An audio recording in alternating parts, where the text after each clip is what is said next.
Good morning, Wright State University, and welcome to the Wright Morning Show on WWSU. Start your day the right way with us. We will be covering current events in the news, local, national, and from Wright State. We will provide a daily dose of inspiration and positivity to lighten your day. And we will have a special feature depending on the day of the week. So grab your tea or your coffee, sit back, relax, and enjoy the Wright Morning Show.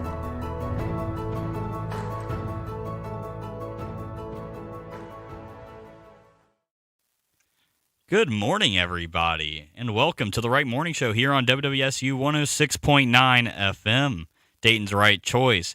Glad to be back. I've missed a couple of days. I've been out of office, but I'm here. I'm back. I'm glad to be back, and this is the first time we're going to have Free Talk Friday, and I am joined by fellow SIGAP brother, Jed Rissmiller. Jed, how you doing, brother? I'm doing all right. Thanks for having me on today.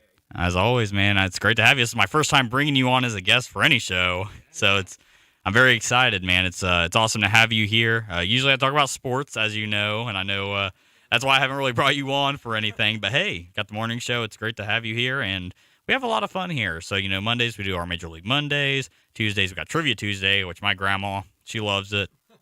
We have a Wacky Wednesday, a Thoughtful Thursday, and of course today, my favorite day of the week, and pretty much everybody's in general favorite day of the week, Friday, Free Talk Friday.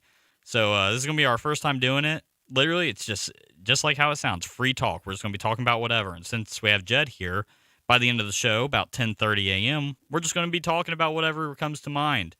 We have a few things planned out that we will discuss, but we'll just kind of go from there. Just have a normal conversation. Just winging it, man. That's what I do every time I go on air. So, thanks for coming on, and as always, everybody listening at home, thanks for tuning in. Hope you have a good morning here. I got my coffee. I'm ready to go, just like you, Jed. Oh, yeah. Let's get into it. All right, let's go ahead and hop into some local news here as I take a sip from my coffee. It's still a little too hot. As I'm loading the first article here, and starting off a little grim today, unfortunately. Detroit freeway shooting, toddler killed, 9-year-old hurt after shots fired on I-75. Yeah, your face says it all, Jed. So Detroit, a 2-year-old boy was killed and a 9-year-old boy was seriously hurt when gunfire erupted on Interstate 75 in Detroit, authorities said. According to the Detroit News and WJBK, the incident occurred shortly after 10 p.m. Thursday near McNicholas Road, Michigan State Police said. A driver was traveling on I-75 southbound when someone inside a light-colored four-door passenger car opened fire at the victim's vehicle. The victim driver pulled over at McNichols and noticed both of their children were shot. A 2-year-old male child was transported to a local hospital where he was pronounced dead. Crews also transported the older boy to the hospital where he was in serious condition, police said. Detroit Interim Police Chief James White said investigators are searching for a silver Chrysler 300 with no tag, the news outlets reported. If you have any information about the incident, call Michigan State Police at 734-287-5000. Again, that is 734-287-5000, or submit a tip on the department's mobile app. Yeah, okay, that's very grim to start off. I thought that was local. Yeah, right? Now, I got to get into the news, though, so. Just dive right in. Yeah, right? No, it's just like every time I talk about the news or see the news, it seems to always be grim. When I work at Walmart, I always go in for my first break at 11:30, and I always see the news that's going on then. And usually it's actually not that bad, but the morning news is usually what's bad. All right, so we're going to go ahead and move on here. And we're going to talk about the new national, I believe it's just a holiday that it's called, and it's Juneteenth. Sinclair Community College closes this afternoon to observe Juneteenth, special virtual event being held. By WHIO staff, Dayton, the Sinclair Community College will close all locations later this afternoon to observe Juneteenth as a federal holiday. I find that a very interesting name, though. Juneteenth. Yeah. The story behind it? No. I feel like I've heard it, but I don't remember at the moment, at least. So, if I remember correctly, it was at the end of the Civil War. Is that today? Today is the 19th? No, I think that's tomorrow. It's tomorrow, but since it's a Friday, They're doing it today? They're doing it today, yeah. Okay. Well, the story behind it is that I believe that at the end of the Civil War, the first of the Union soldiers to arrive and deliver news of the Emancipation Proclamation to the slaves was June on 9th. June 19th. Yep. I remember hearing about this now, yep. Yeah. So yeah. Yeah, I remembered right when you started talking about it. I got the history major here, so Yeah, exactly. I got you as my backup, right? So I'm going to go ahead and continue here. Classes, activities, and other operations will be held up until 1 p.m. according to Sinclair's website. A virtual event will be held featuring guest speakers and nationally recognized expert Eddie S. Glaude Jr. Glaude will discuss the importance of Juneteenth. And I believe Biden signed that Juneteenth bill, about 2 days ago? It was fairly recently. I don't know. I haven't heard anything about it. I kind of purposefully have been like staying away from the news, Yeah. especially like political news. Oh, I don't blame you. Yeah. I try to stay away from it as much as I can. Oh, yeah. I mean, I don't even have the time to really look at it unless I'm at work. Or I'm here, of course, covering it here on the show, right? Yeah, exactly. So, in keeping with Sinclair's historical role as a cultural and community convener, our college will celebrate Juneteenth together with a remarkable event, as stated on their website. 650 people, 25 institutions of higher education, and 40 community and business organizations have signed up to attend the event. Sinclair says the event is the largest Juneteenth celebration and recognized, that's a little bit of a typo there, and recognized in the Miami Valley. For more information on how you can register for the event, visit their website at sinclair.edu/Juneteenth. So if you're looking to acknowledge the new holiday put into place, go ahead and sign up for the event for Sinclair. All right, going to go ahead and move on to the next story I got lined up here. Internet's a little slow today. New details. 1 of 3 arrested after Delco Park shooting, accused of trying to run over 5 people. Oh my God. This is over in Kettering. 3 people are facing charges after a fight and shooting near Delco Park Sunday night involving 2 groups of people. Court records obtained by News Center 7 reveal new details about what police said happening that last night. Kettering police responded to the area of the park around 11:15 p.m. after 2 groups of people got into a fight. Officers said the 2 groups appeared to meet at Delco Park to fight. Looks like this could have been planned. I don't know. It sounds like That's what I'm thinking, right? The physical fight escalated eventually to attempted vehicular assaults, and finally shots were fired into an occupied vehicle at the end of the incident, said Officer Tyler Johnson with Kettering Police. Police arrested Jacavian Flowers, age of 24, Jakira Flowers, 23, and Levi Agnew, 23, following the incident. Jakira Flowers was charged with 5 counts of felonious assault and single counts of obstructing justice, assault, and aggravated menacing, according to court records. That is a lot. Yeah. Jakira Flowers was accused of trying to run over 5 people with the Chrysler 300. She was driving and then threatened to shoot people, court records read. Police said she then got out of the car and started punching one of them through the window of his car. Jacavian Flowers was accused of firing a gun at 2 people and then tried to run from police when he showed up at the scene. He ended up being charged with 2 counts of felonious assault and a single count of tampering with evidence and obstructing official business. It appears it was pretty close range when the shots were fired into the vehicle that was occupied, Johnson said. Agnew was cited with obstructing official business. No one was injured during the fight and shooting, police said, so that's good. But wow, what an event. Sounded like a pretty big brawl, at least to say. Did it say they punched somebody through a window? Yeah, so they like break the window. Well, and I just feel like they had the window rolled down. Okay. I don't think they like broke it, like punched through like Superman. Yeah, exactly. But no, I'm pretty sure the window was rolled down and they started wailing on him. I mean, that was a lot to happen in the span of a few minutes. I'll say. All right, next piece of news here. Dayton Community Blood Center hold World Blood Donor Blood Drive today. Of course, that is today, June 18th, updated at 1:20 this morning. Today, the Dayton Community Blood Center is holding a World Blood Donor Blood Drive. The CBC says they faced a severe blood shortage after the Memorial Day holiday period.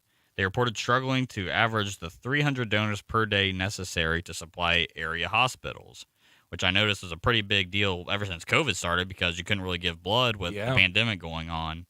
Everything kind of got screwed up because of that, as we know. The event will be held from 7 a.m. to 4 p.m. at the Dayton Community Blood Center on South Main Street. Those who register to donate will have opportunity to receive a $10 Kroger's gift card or free Kings Island tickets while supplies last. Donors will also receive a T-shirt that reads, "Blood donors are the GOAT."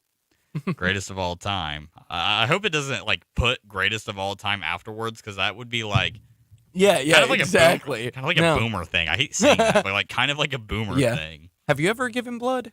I've had the opportunity to, and unfortunately, I have not.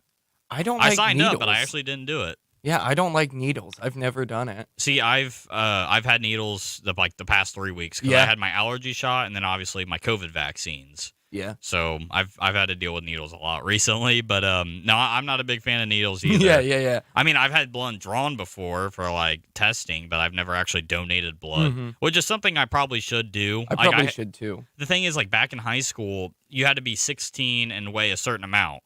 Well, I did weigh enough by 5 pounds because I was a pretty small dude in high school. But, I didn't turn 16 until I went to CTC, which was the vocational school I went to, right? So I didn't really get to do it at my home school. And then at CTC, there were opportunities, but I was in class or I just didn't have the time. Yeah. And then ever since I graduated, I just haven't really had the opportunity. So if you're in the area, you want to have a chance for getting a $10 Kroger gift card or free Kings Island tickets, or you just want a pretty cool free T-shirt, or just want to be nice and donate blood, go ahead and go over to South Main Street at the Dayton Community Blood Center and donate some blood. It's open now, 7 a.m. to 4 p.m. Be pretty cool to see you out there. You'll be the GOAT. You will be the GOAT, the greatest of all time. But yeah, so we're going to go ahead and hop into some global news a little bit earlier than normal. Not way too much to talk about here in the Dayton area. So we're going to go ahead and talk about some COVID-19 news. And this is a story from Global News saying, "I'm still suffering. Some patients with mild COVID-19 have health issues months later," which is kind of expected, unfortunately. Expected to be kind of some people are experiencing quote-unquote lifelong effects from COVID. Yeah, I've heard of people who haven't had their taste or smell come back weeks or months after they've had it. Exactly. And I mean, obviously that's not exactly lifelong, but depending on your age, I mean, a certain disease or anything can really affect you for the rest of your life. Maybe not even lifelong, but that definitely still sucks. I mean, I've barely been able to smell my whole life, so I understand that. But I don't know how I'd feel with not being able to taste anything much. Oh, it'd be terrible. Yeah, for real. But I mean, similar to the flu. I mean, when I got my second dose of the vaccine, I had flu-like symptoms, and I still went into work that night. Felt like I was gonna die. Oh, I had a really bad headache after I got my second dose, but that was about the extent of it. I had a headache and I felt really tired, but the next day I was okay. Yeah, I mean, when I got my second one, I had flu-like symptoms, but, the person who did my vaccine, she was like, yeah, only about 10% of people that get it say they have side effects. I'm like, well, Patrick, the other host of this show, he had side effects. Our GM here at the station, Shay, he had side effects. I had side effects. Man, if it's 10%, then we're some pretty lucky dudes, I guess. I would say unlucky dudes. I mean, it's considered luck by the percentage, but very unlucky for sure. Go ahead and continue here with the story. When she was diagnosed with COVID-19 in December of 2020, Allie Jansen, I think I said her name right, was scared, but not too sick. I felt like I had the flu, she said, which that's what I felt like when I had my vaccine, right? But although those flu-like symptoms improved after about a month, the 28-year-old receptionist from Edmonton didn't really get any better. I'm still suffering chest pains, and I am about 6 months out, she said. It feels like I'm constantly having a heart attack, but all test results are normal. I haven't heard that one yet. I haven't heard that either. Tightness in the chest. I've heard maybe a couple, but not to that severity. Well, one of the guys in our fraternity, or he used to be in it, got diabetes from it. He didn't get it from COVID exactly, but he has type 1 diabetes now. And apparently what happens is you can be born with that, but not have it like show up in symptoms Okay. until you have some other thing like set it off. And so when he got COVID, it set off his type 1 diabetes. Oh, I haven't heard of that. Yeah. Okay. Terrible. He was going to join the Air Force, but now he can't. Man, I feel bad for him. That is terrible. Me too. That's really rough. So, continuing on here, Jansen said she couldn't work more than a 4-hour shift, and her previously mild asthma has gotten worse to the point where she is taking a steroid inhaler 3 times a day Wow. and still often has to use her rescue inhaler. Have you ever used an inhaler? No, I haven't. You know, I used to have one back when I worked in like a very dusty environment and everything. And man, those things are lifesavers, but they get really annoying. They're not the best thing to use all the time. Yeah. So if you're using it 3 times a day, that means she's suffering a lot. So obviously, COVID's nothing to joke around with. Yeah. What did it say she does? Huh? What's her job? She's a receptionist, I believe. Okay, so I was wondering if she was doing. I couldn't remember if she was doing something like a lot of physical labor, like in a dusty environment. But man, if you're just like a receptionist and you're having to use it 3 times a day, that's awful. Yeah, I mean, not saying she doesn't do much, but like, you know, for most receptionists I know, they're just sitting there in the chairs, right, just typing away. Yeah, you're doing exactly. a little bit of walking here and there, right, delivering messages to certain people, No, I couldn't etc. imagine. And now she's still having to use it 3 times a day because of that. That's pretty sad. That's terrible. It's hard to hold a long conversation. Stairs cause my heart to race. Running causes me to almost pass out. The migraines are unexplainable, she said. Jansen said she can't work more than a 4-hour shift, and her previously mild asthma has gotten worse to the point where she's taking a steroid. Yeah, sorry, I already repeated that. I'm a little tired, all right. Jansen isn't the only one suffering long-term effects from COVID-19. According to a new study, almost 1/4 of COVID-19 patients report new health issues months after they supposedly recovered from the disease. The study, published as a white paper by the health research nonprofit Fair Health, analyzed health insurance data for nearly 2 million COVID-19 patients in the United States. It found that 23% of patients reported a new health conditions that they did not have before their bout with COVID-19, a month or more after their diagnosis. I feel like COVID-19 kind of just really expands some type of possible diseases you may have or illnesses that you may have that aren't strong enough to give you symptoms of anything. You know what I mean? I feel like it weakens your immune system so much that maybe you see these sicknesses that don't affect you much or are harder to get, or if you do get them, they don't affect you. It's just exposing them, making them a lot. They hit you a lot harder because your immune system's a lot weaker. Yeah, you know what I mean? Yeah, I'd agree with that. I kind of jumbled a lot on my words there, but I think you understood what I meant. That's the way I look at it, at least. That's after COVID, of course. Obviously, while you have COVID, it's pretty crappy from what I've heard. Yeah. Luckily, I haven't had it. So. Me neither. The findings, which were not peer-reviewed, echo previous research on long COVID published on the journal Nature in April. That research found that beyond the first 30 days of being diagnosed, people with COVID-19 had higher rates of death and used more medical resources like pain medication and antidepressants, and showed a substantial burden of health loss. Yeah, it's very unfortunate. Yeah. I mean, like I said, I haven't had it, so I haven't been able to experience that. If you want to read more on this, you can go to globalnews.com, and it's right there on the headline story, so feel free to check that out. Let's go ahead and move on here. I'm going to read something about the Olympics here in the sports world. Banning spectators from Tokyo Olympics, quote-unquote, least risky option, experts warn. Japanese medical experts warned on Friday that holding the Olympics during the COVID-19 pandemic could increase infections, and said banning spectators was the least risky option, setting the stage for a possible face-off with organizers. The experts, led by top health advisor Shigeru Ami, issued their warning in a report released after Tokyo's 2020 organizing committee chief told the Sankei newspaper she wanted to allow up to 10,000 spectators into stadiums for the games, which began on July 23rd. So, I just want to ask for your opinion on this. Would you be on the side that's banning the spectators to, avoid as many COVID complications as possible, or do you think allowing a certain amount would be good? Or be acceptable, that is? I think you could.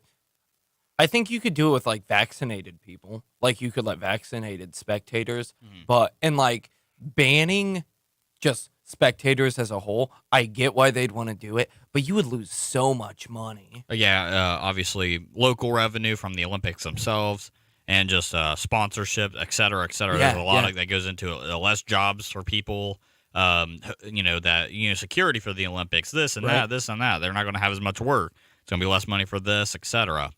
So, I personally, I'm on your side. You get vaccinated people in there and it's all good. But I'm not sure. You can read more on global news Yeah. as well for that. So I just wanted to get your opinion there, Jed. I wanted to go ahead and cover this one as well. Millions in illegal cannabis seized by police at Niagara Region Grow Op. Ontario provincial police say they took down a multi-million-dollar non-licensed cannabis operation in Niagara Region on Thursday. The Provincial Joint Forces Cannabis Enforcement Team, which include Niagara Police, seized over 1,700 kilograms of processed cannabis worth about $3.8 million and close to 1,300 cannabis plants worth close to $1.3 million from a residence in Wainfleet, Ontario.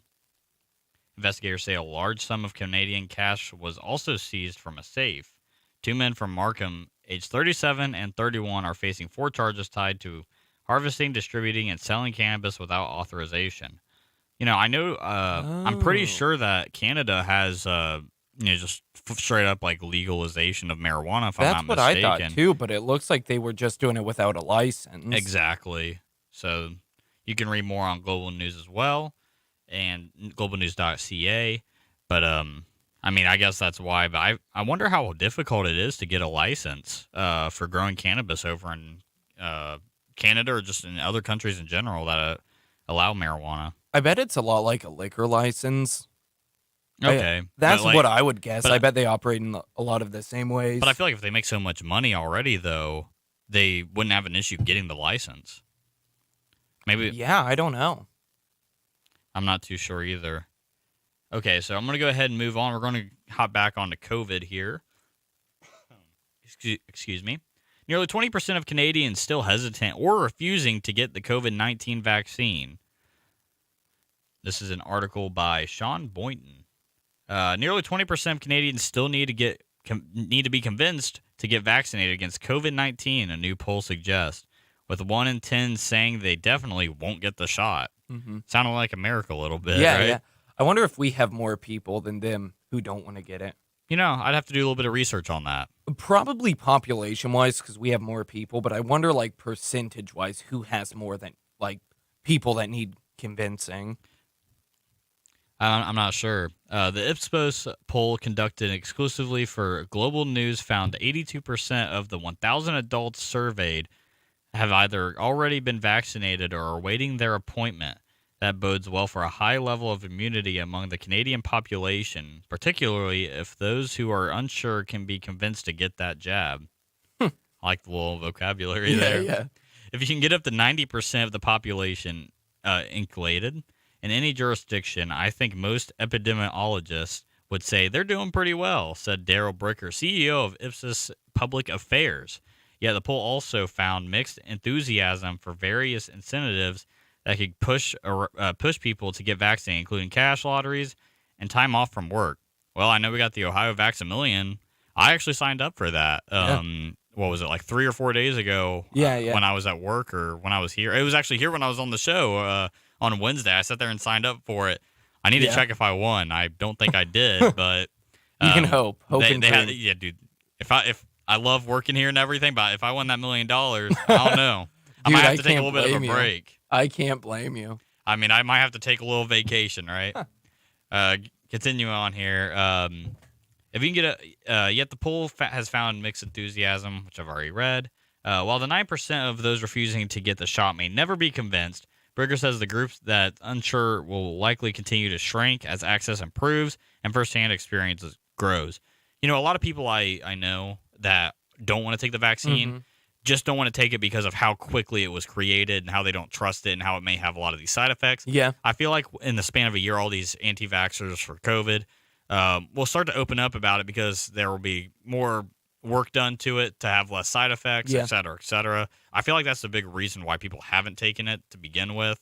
And I feel like if you do get more progressive with it, do some more work on it, I feel like everything will be perfectly fine. Yeah. I get that concern too, but also I'm not like a doctor. I don't have any medical experience, so I'm kind of inclined to like trust the guys who are doing it. They know more than I do. But I'm not a doctor, man. I yeah, couldn't tell exactly. you. Not even close.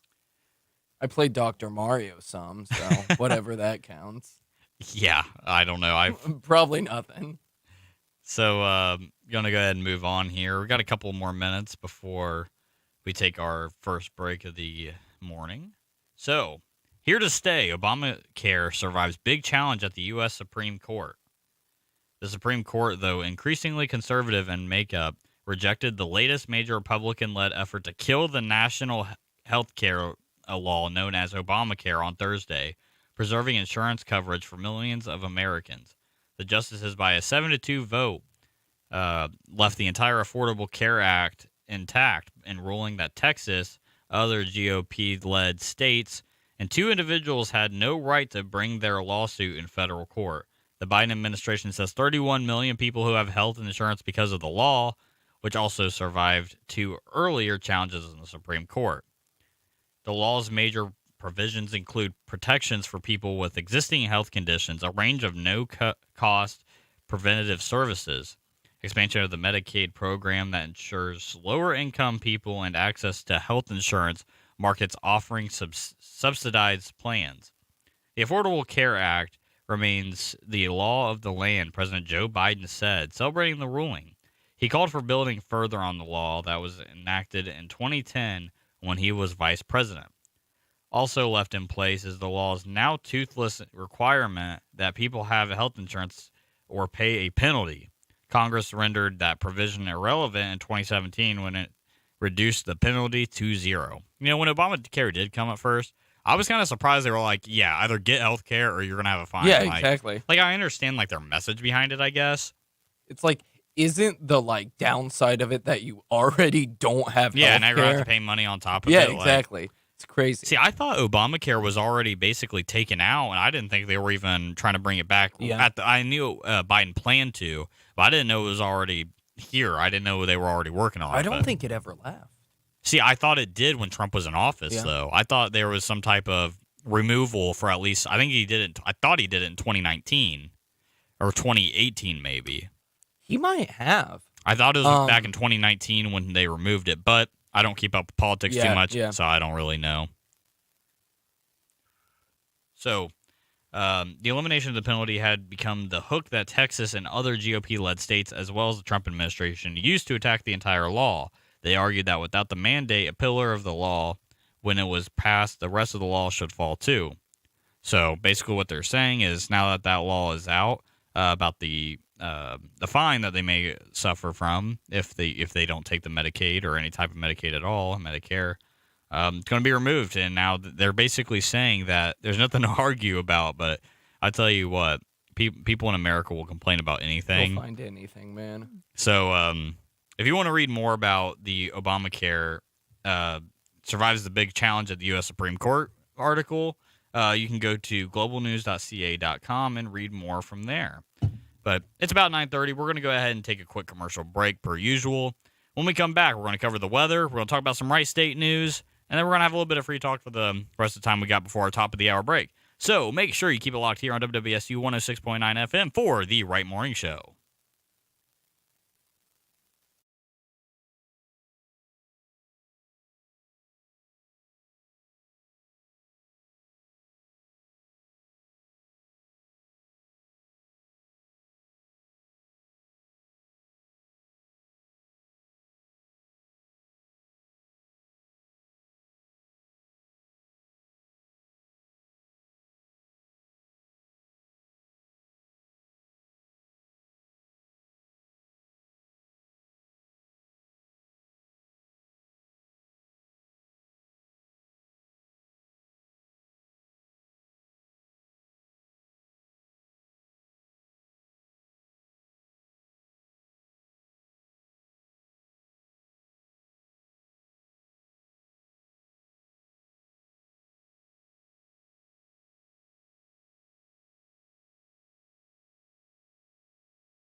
Welcome back to the Wright Morning Show here on WWSU at 106.9 FM, Dayton's Right Choice. My name is Scotty Kramer, and with me, Jed Rissmiller. Hello. It's good to have you here, man. Thanks for hopping good to on. Be here. Yeah. So next 30 minutes of the show, it's going to be some Wright State news. I'm going to give a little bit of update on the weather. And then if we got any other time, we'll do what we're going to do later on in the show. We'll talk a little bit about whatever. I'll give my little stock update, per usual. But today is Friday, so at the end of the show, the last 30 minutes, we will be having Free Talk Friday. Jed and I are going to be talking about whatever, and if you have an opinion on it, feel free to give us a call at 937-775-5555, and we'll throw you on the air, and we'll have a good amount of fun. So let's go ahead and hop into the weather forecast according to the National Weather Service, and this is here for the Dayton area. So today we're going to have severe thunderstorms as a 30% chance with a high of 90 degrees, which is pretty hot for having thunderstorms, I think. But tonight, 100% for severe thunderstorms and then heavy rain with a low of 69 degrees Fahrenheit. Saturday, heavy rain, 60% chance, the high of 85. Saturday night, chance of thunderstorms with a low of 69 degrees Fahrenheit. It's about 50% for the chance of thunderstorms. 20% chance of slight thunderstorms with a high of 89 degrees. Sunday night, slight chance of thunderstorms at a 20% with a low of 72. Monday, it's going to be about 50 to 80% of chance of thunderstorms with a high of 87. Monday night, 80% to 50% throughout the night of thunderstorms with a low of 59 degrees Fahrenheit. And then Tuesday, there's a chance of thunderstorms with a high of 70. So get your raincoat because it looks like we're going to have a pretty wet weekend here. Yeah. Earlier today, I actually saw a video talking about the percentages on weather forecasts. And it says that if it says that there is a 30% chance of rain in the area, it doesn't mean that there's a 30% chance that that area will see rain. It means that 30% of the people living in that area are going to experience rain that day. Huh. I actually didn't know that. That's pretty that's cool. What I saw. I saw it on a TikTok though, so the accuracy of there is kind of shaky at best. Yeah. But I'm glad you recognize that, though. Yeah, exactly. There's a lot of people that look at TikTok and they're like, oh my, what the heck, this happens? Those life hack videos and all this other stuff. The guy said he was a meteorologist, so I'm Did he look trusting professional? him. He was just wearing regular clothes, so he could have just said it. He could have been a guy, right? He could have just been a guy. But I'm putting my trust in him. Hey, TikTok can be pretty cool. Like this morning when I was on my lunch break at about 5 o'clock, I was sitting there going through TikTok and I saw this thing that was this dude that was just covering all these I know this is going to sound kind of dark, but he was covering all these horrible death stories and people with the worst traumatic deaths. Oh. And I'm just that's just interesting to hear about though. It's crazy to think how broad that app has become. I love true crime. Any of that genre. I like watching Cops and stuff. Cops is awesome. Oh yeah, but do you ever watch the serial killer documentaries? No. Oh. I've watched maybe one or two. I think I made you watch the one Jeffrey Dahmer one. We watched a little bit of it, yeah. It's terrible stuff, but it is so interesting.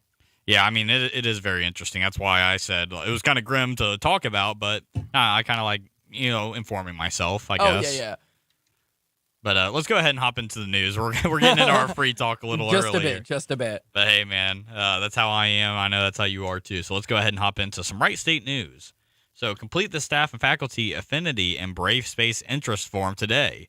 Several members of the campus community have gathered to create spaces that will foster inclusivity, belongingness, and community. We are representatives from the Culture and Identity Centers, the President's Council for Inclusive Excellence, and the Racial Equity Task Force.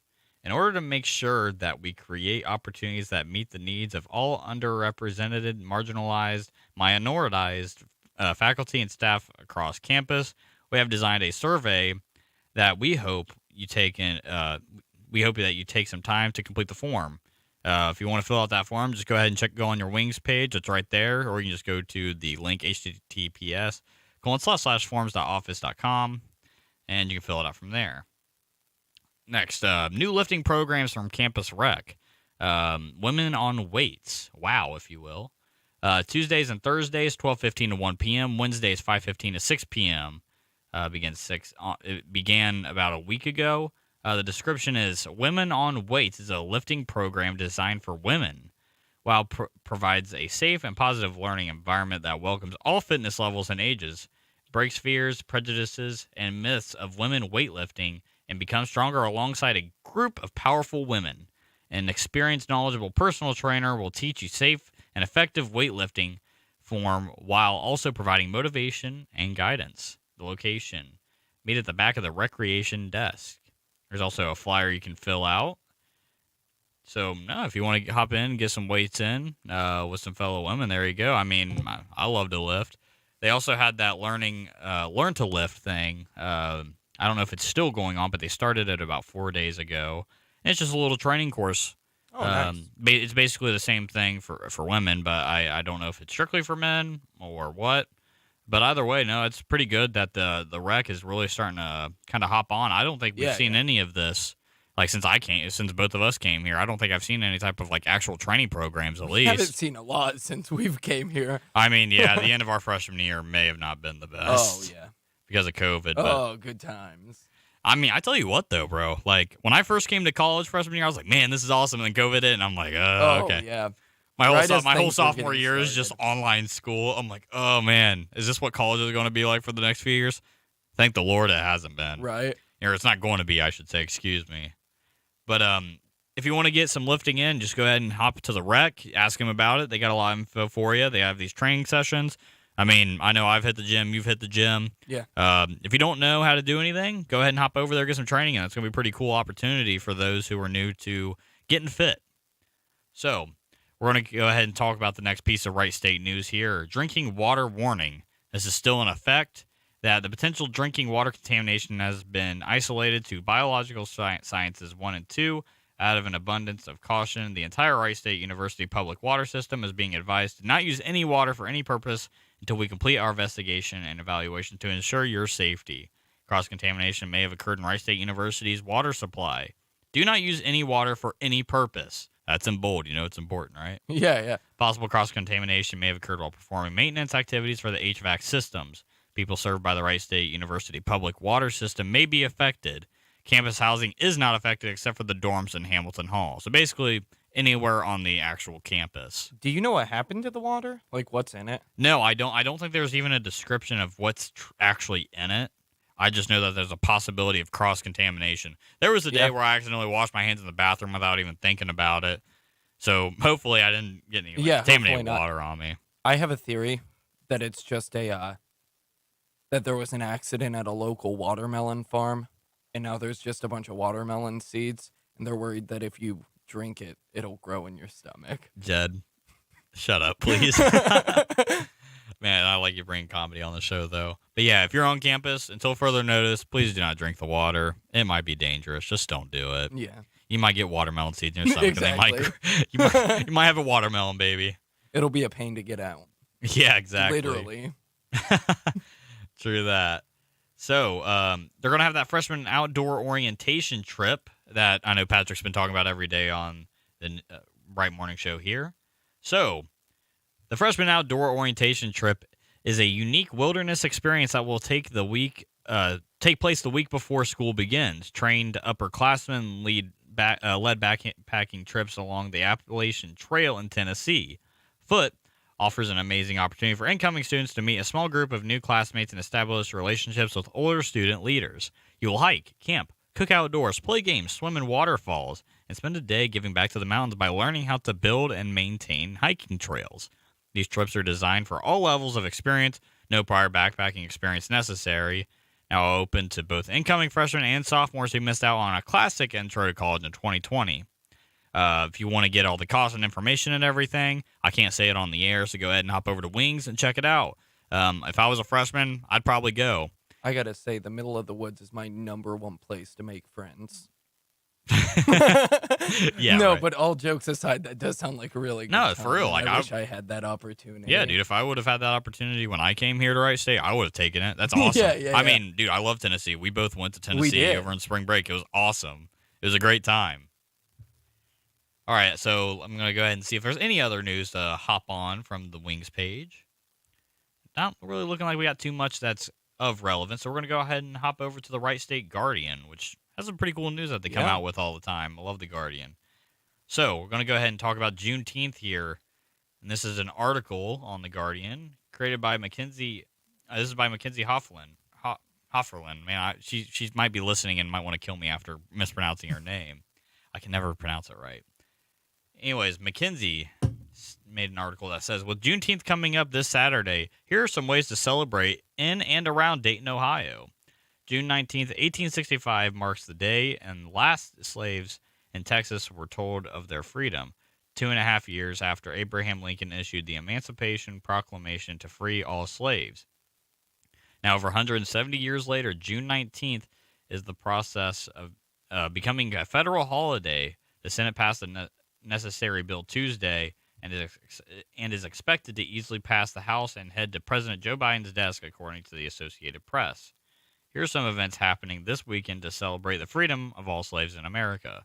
The Juneteenth Festival, taking place at Riverscape Metro Park in downtown Dayton. This festival will have live music, a drill team competition, and available food vendors. This event is on June 19th from 1 to 8:30 p.m. The Juneteenth Luau. Oh, man, my Hawaiian shirts will look good there, right? This luau taking place at the Encore Studios, 14 Bates Street, is from 6 to 10 p.m. There will be drink and food vendors and a 3-on-3 basketball tournament. General admission is free. For more information, go ahead and check on The Guardian. There's some links posted. Levitt Pavilion Juneteenth concert. The Levitt Pavilion in Dayton, Ohio is hosting a free concert featuring Tank and the Bangas, a 5-piece group that has a rare knack for combining various musical styles: fiery soul, deft hip-hop, deep groove, R&B, and subtle jazz. Pretty dynamic. Into one dazzling, cohesive whole that evokes the scope of New Orleans music while retaining a distinctive feel all on its own. Opening ceremonies are 5 to 7 p.m., and the music will begin at 7 p.m. More information can be found on The Guardian. Sankofa Juneteenth 2021 Community Celebration, hosted by the Coalition of African Liberation, a weekend including live performances, a parade, food vendors, and more will start Friday, June 18th, which is today. Dayton's young black professionals are hosting a community conversation about reimagining freedom. It will start on June 18th at 5 p.m. It will be held at the Dayton View Park on North Broadway Street. Saturday's festivities will begin with a parade of drummers, drill teams, motorcycles, and classic cars. I always like looking at those classic cars. They're pretty cool. The parade will start at Gem City Market and end in the Dayton View Park. From 11 a.m. to dusk, the Dayton View Park will host several events, including live performances, an Afrocentric fashion show, and an elders recognition, and more. So there's a lot going on over there. Man, they're doing a lot this weekend in the Dayton area. And I got to really hand it to The Guardian. They do a really good job about just letting you know that things to go do in Dayton, especially because I don't really come from, I come from the area, but I still come from an hour away. So when I'm like 35 minutes away. Yeah, I just didn't know what to go do. And they have their Dayton's Not Dead. Yeah. I guess articles. They're great. They got all kinds of stuff you can go do. I mean, we work with them directly here at WWSU. I got to give them a big shout out. They're awesome. They do a lot of great work. Obviously, we use their content every day for our show here. So, no, big shout out to them. They're awesome. Springboro Juneteenth Jubilee. Is that how you say it? Jubilee? Jubilee. I feel like it should be like Jubilee. I like the name. Get fancy with it. Exactly. Should have an accent there. Yeah. A family-friendly event. The Jubilee will take place at the Springboro YMCA from 9 a.m. to 5 p.m. Live music and performances will be available at the North Park Amphitheater, 195 Tamarack Trail from noon until 8 p.m. Other events include Underground Railroad tours and 3-on-3 basketball games starting at 9 a.m. A lot of basketball going on. Juneteenth at the Gammon House is the last one on their article here. The Gammon House, a local Springfield landmark, is celebrating Juneteenth after cancellation last year due to the pandemic. The Gammon House, built in 1850 and located at 612 Pickwill Place in Springfield, will begin this year's celebration Saturday, June 19th, with a new event, a 5K run/walk for freedom. The 5K begins at 8 a.m., and the annual Father Fest will follow with food vendors and music from 10 a.m. to 2. You know, I would actually like to do that, but I have to work tonight. Same. I have to work tonight, and I technically could go to it, but I'm not going to go run a 5K right when I get off work at 7. Just drive straight up there. Sorry, I I want to go run a 5K. dude. Like I just walked like 4 miles at work. I don't think I want to go do that. But no, that I would love to do that. Fortunately, I can't. Any type of these events you're interested in, you can check out Mackenzie's article she made on The Guardian. The article is called Juneteenth Events in Dayton, How to Celebrate. So big shout out to Mackenzie for letting us use our article there. So with about 10 minutes left, I wanted to go ahead and hop into our freeform discussion. Usually there's a lot of questions I like to ask during this time. It's kind of like free talk. You just kind of shoot the crap, at least to say. We'll have a free talk Friday segment at the end of the show. So Jed, I got to ask, what's been going on in the life? What's been going on with Jed Miller's life? Not too much. I've been mostly just working lately, but I've been trying out some new like hobbies and stuff. I'm getting into cooking. I'm trying like more outdoor stuff, Okay. trying to get into like disc golf. You ever done that? Yeah, I see a lot of our brothers talk about playing disc golf. Oh, Did you play with them the other day? I played with Cody, and it was Okay. a really good time. I went out to one in like Kettering, and it was my first time ever playing. And this old dude who's just been playing for like 10 years just came up and started like giving us pointers on how to play. Dude, I cannot throw a frisbee worth crap. Oh, I'm not I'm gonna right lie. there with you. I'm not very good at it, but like he just shows up out of nowhere. We're just like half of this course is like in the middle of the woods, and this old guy just appears. He just shows up out of the forest. I feel like that's like the start of think like a he- scary story, bro. Oh, he was a really cool guy. He was Yeah. really nice, but he was like into like he's like really into like disc golf. He was like telling us which courses are the best. He's like, don't go to this one, stay at this one, stay away from this one. This one's really hard, so you might not want to go to it. And he points at me, and I'm like, hey, thanks, man. Like, way to call me out. Right. Real nice guy, though. I don't know his name, but shout out to you, disc golf old guy. So, what are some hobbies that you have had that you've stuck with ever since like you were a kid? For me, I think it would be like collecting cards. Like, Yeah? so like when I was a kid, I had Yu-Gi-Oh cards and Pokemon cards, right? Yeah. And I have these Yu-Gi-Oh cards that are first edition since, they came out because I was like I think they came out before I was born.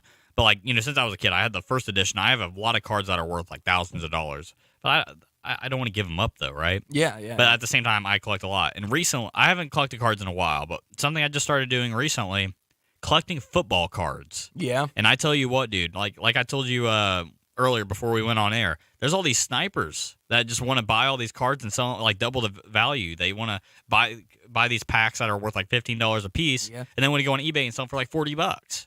Just crazy. just to because there's me. a shortage of them, right? And they know people are desperate enough to buy them. So, like, how do these cards? Why are they so expensive? Okay, so basically the COVID-19 pandemic made it to where these companies couldn't produce any more cards Yeah. during that short time where everything was hell, least to say. Yeah. And so basically there's a massive shortage of cards that were being made, and they're still trying to play catch up, right? Yeah, yeah. And you have all these people playing catch up, and basically while they're playing catch up, these people are sniping all their stuff, buying everything to where other people can't get them, to where they can just sell it to these people who don't have access to get them, because these people wake up at midnight and then they wait outside of these stores, which I guess I'm talking from experience Yeah, here. yeah. They wait outside for 6 hours and they go in and buy them all out right when they get stocked, and they don't get stocked for another week. And people aren't going to wake up at like 5 in the morning, 4 in the morning just to get a Just pack. for a pack of football Like I cards. get lucky. Like I get to still buy them when they get put in because I work at Walmart. Like technically I'm not allowed to do that, but like I do it during my lunch break, so I'm off the clock. Yeah. But I'm not taking all of them. I'm buying like 1 or 2 packs like a normal customer. Yeah, so yeah. like my supervisors don't care because I asked them. I wanted to make sure I wasn't going to get fired for doing Yeah. that. But no, these people are crazy with it. I'm like, I'm just a collector. Like, sure, if I get like a card that's worth like $500,000, I'm going to sell it, right? But like, I want to collect these, and I just want to like be able to save them. Like, I went to garage sales just like a couple weeks ago with my mom, right, to spend the day with her, and I got like these 11 like not prepackaged, but like post packaged, I guess you Yeah. could say, like just these Ziploc baggies of football cards. I got 11 packs for $11. Of these cards from 1995, and they're just cool to have. Yeah, It's not yeah, even that exactly. I wanted to get like a sniping value. I just wanted to have them because there's some there were a few really cool legendary players in there. You know what I Some people mean? make crazy money off that stuff. Yep. And I just don't get why, like, especially back to TikTok. I see people do like Pokemon card openings. And Yeah. they're like, oh yeah, this is a super rare card. This card's worth like $150.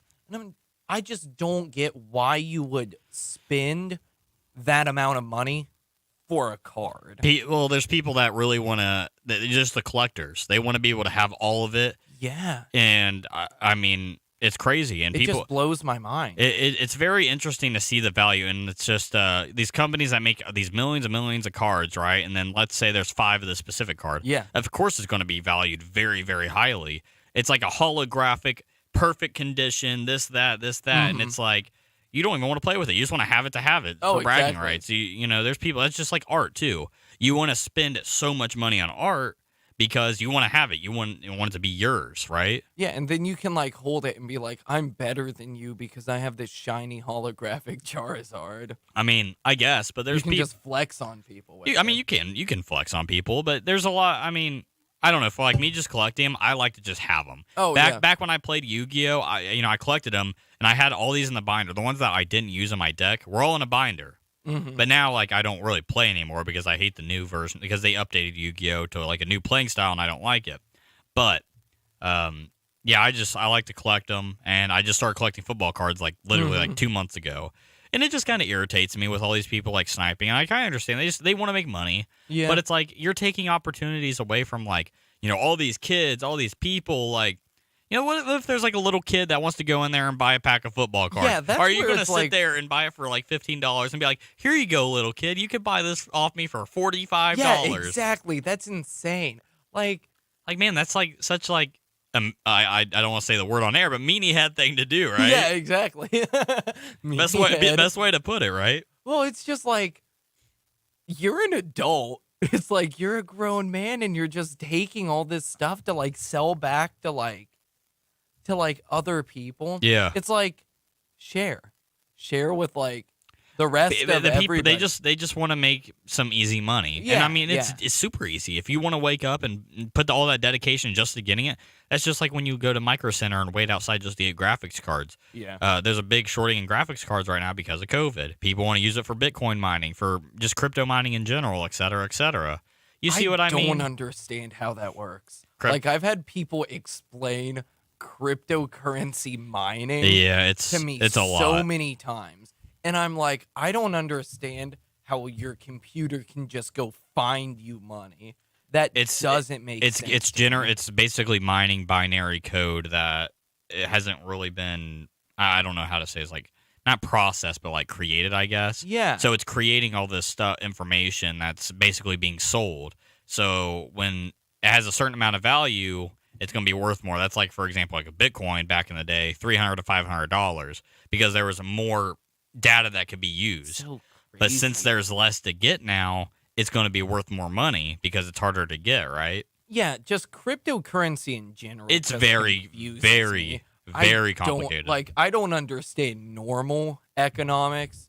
Like, I can, like, get by. Like, I'm not bad with money. Yeah. But, like, one of my friends, Joe, is, like, an economics major. And so I have heard him and his roommate, Nora, just have these full-on debates of, like, traditional versus classical or whatever, like, types of economics. And it's all Greek to me. I don't Yeah, understand no, for me any of too. it. But like, since I'm a computer guy, and my buddy Kyler, you've met Kyler, Yeah. He mines Bitcoin. He just started a few months ago, Man. and you know, if you get enough cards and everything, you can make some pretty good money on it. I just don't get regular economics, and now you're throwing like fake Virtual computer currency, stuff yeah. into it. Like, I don't know. So pretty much, why can you mine it, but I just can't go out and make it? Why can't I make a computer that just counterfeits Bitcoins? Because I'm pretty sure it's basically because the way it's made, with the way it's generated, Yeah. is based off that code that's made. So you really can't counterfeit Bitcoin because it's generated by unused code. You know what I'm saying? So once that code is used, it's already used.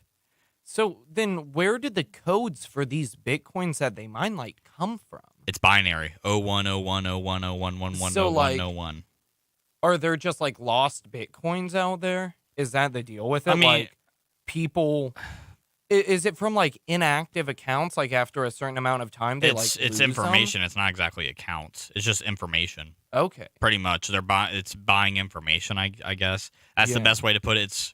I'm not an expert, so like anybody that's listening, don't take my advice on anything that I'm saying here. This is all this is all I've known about Bitcoin and just crypto in general. But that's basically what it is. It's information. It's data. The data is valuable. You know what I mean? Data has value to it. All this data has value to it, which is where this dollar sign, American dollar sign, goes into this type of coin. Know what I mean? Yeah. But right before we go to commercial break, our top of the hour break, I do want to do Scotty's stocks. So we're going to go ahead and mention a little bit. I did put $100 in a BlackBerry the other day. Lost $9, but I expected to go up. It's currently valued at $13.56. I expected to go to buy it $30 within the next few months, which would double my money. I plan on putting even more money into BlackBerry when I get more money to put into it. That is. So why BlackBerry? BlackBerry has just recently closed a deal with Amazon for 60 to 70, I believe 60 or 70 million or billion. I couldn't remember the M or B. But for some cybersecurity software. So that's a big deal. So it's starting to go up a little bit. BlackBerry has a lot of news going on. Obviously, with Wall Street bets, a lot of people are hyping it up, putting money towards it. So that's going to make the value increase, right? Dogecoin, it is currently valued at 29 cents, taking a bit of a dip downwards. To the moon. Dogecoin's dead, unfortunately. No. Right now, I still have my 139 That's so Dogecoin. So if it does shoot back up, I will be pretty happy. It's not going to shoot back up. Ethereum is at 2,200 right now, and Bitcoin is at 37K. And some that are in the green: Workhorse, Clover, AMC. AMC's been a big meme stock that has shot up about $50 per share. Wow. Within a month. Man. Yeah, so if you hopped in the little bit of like meme stock, if you will, for AMC back about a month ago, if you put like, let's say you bought like 100 shares, you spent like $1,200, right? You'd make a lot of money. So, anyways, I'm not going to go ahead and talk about stocks a lot more. Maybe I should make a talk show about it. Just talk about stocks. Your stock show. Yeah, I could do stocks with Scotty, but I don't know. Well, anyways, we're going to talk more about stocks next week when it's Patrick and I here in the studio. Jed and I got a little carried away here today with Just hobbies. But we're going to go ahead and take our top of the hour ID break. So thank you for listening. We'll be right back here on WWSU 106.9 FM here on the Wright Morning Show. America, your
Welcome back to the Right Morning Show here on WWSU 106.9 FM, Dayton's Right Choice. My name is Scotty Kramer. Alongside with me, Jed Rissmiller. Hello, hello. It's good to have you here. Thanks for hopping on. Hey, no problem. It's fun so far, right? Oh, yeah, I've had a good time. Yeah, it's my first time bringing Jed on the air with me, so I'm glad to have you here. It's a lot of fun. Yeah. So it's 10 o'clock. It's a little bit later. I brought it back a little bit later, but that's fine. We got our daily dose of inspiration here on the morning show. Good thing, too, man. Scotty, tell me something good. Give me All right. some good news here. All right, this is a story from tinybuddha.com. It's by Melissa Pennell. It's called How to Get Through Your Darkest Days, Lessons from Addiction and Loss. So, without further ado, let's hop right into it. You are never stronger than when you land on the other side of despair. That is a quote from Zadie Smith. In the last years of my 20s, my life completely fell apart. I'd moved to Hollywood to become an actor, but after a few years in Tinseltown, things weren't planning out the way I hoped.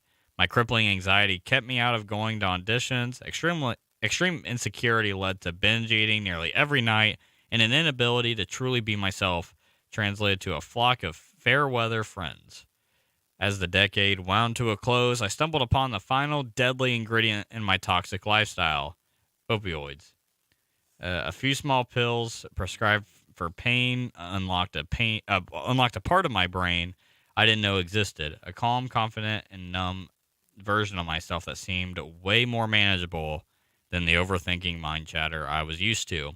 At first, the pills were like the casual indulgence. I'd pop a few before a nerve-wracking audition or first date. The same way other people might have a few drinks before going out on town.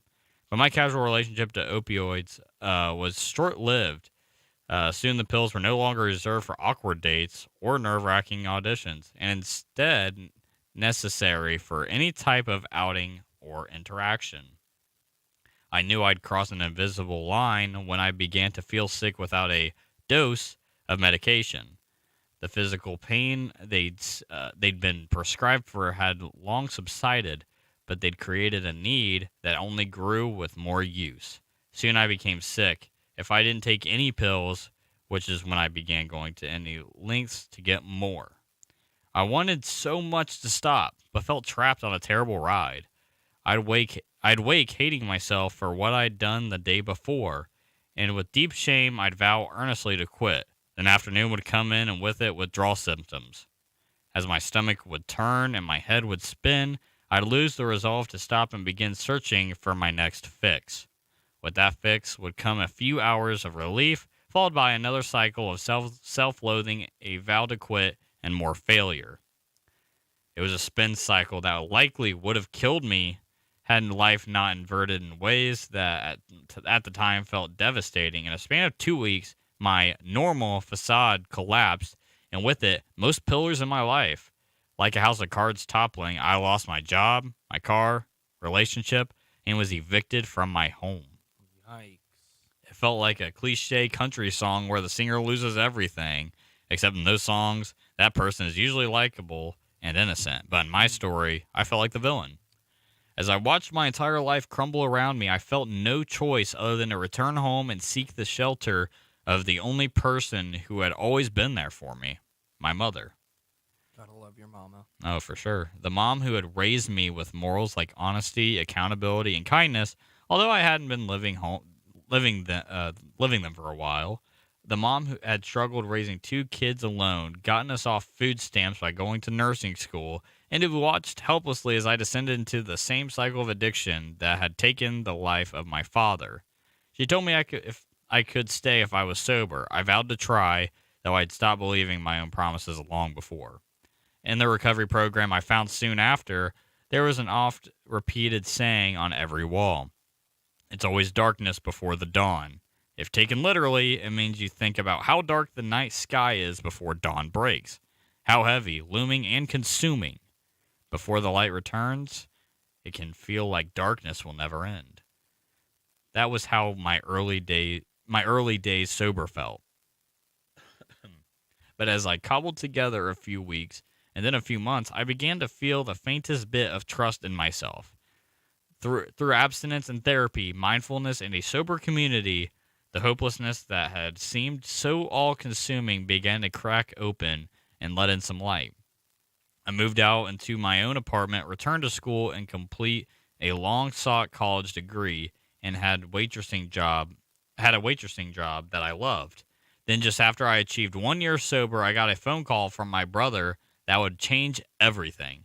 "Melissa, you need to come home," he said. His thick voice was in tears. "It's Mom."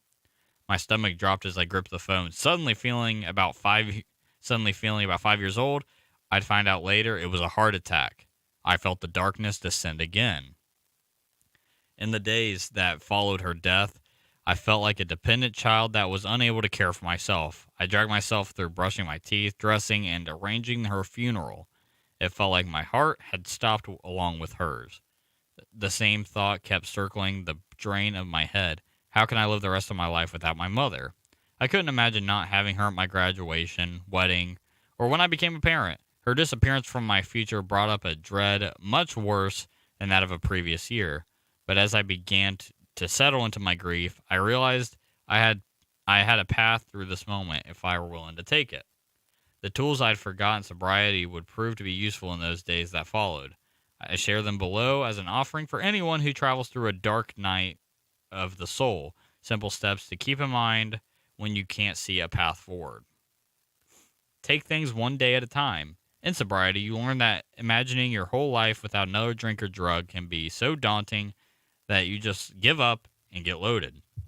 So instead of burrowing future worry, you learn to stay in the week, the day, and the moment.